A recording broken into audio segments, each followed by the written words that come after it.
consistency and you keep it at about 30 pounds pressure, you'll get a nice, smooth, even paint. What kind of thinner do you use for your acrylic? I use the actual brand acrylic thinner. Personally, I like to stick whatever brand of paint I'm making or using, I will use their thinner. It's formulated for their paint. You can't go wrong. Enamels, I'm not as fussy. I'll use Home Depot brand paint thinner or Varsol. Yeah.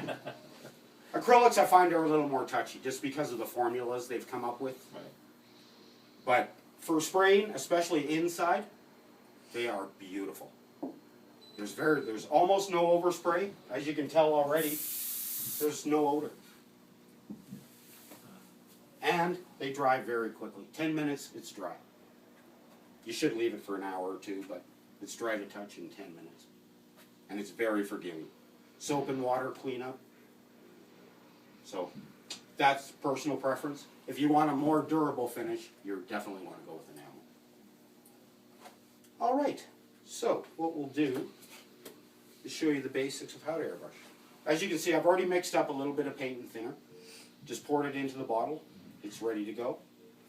In this particular case, to attach it to the brush, insert it in the hole, give it a little twist to make sure it's snug, and you're ready.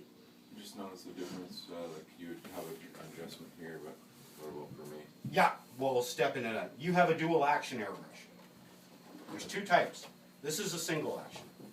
It has one action. The trigger goes up and down. It's a rocker, so this is the control right here. Exactly.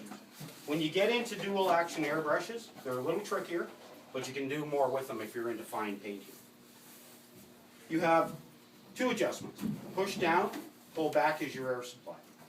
As you push down, you release the paint. As you slide the rocker back, you're releasing the air. There's a pin that runs the entire length of the brush. And as you slide that pin back, you can release more paint. So you have much more control with one hand. So press it down to release the air. Press it down to release it, and then pull it back. The paint will start to flow. The further back you pull, the more paint you get. That's the nice thing with the dual action. So if you're doing very faded paint work or anything, this is very nice. They're a little more expensive, and they take a lot more maintenance to keep up.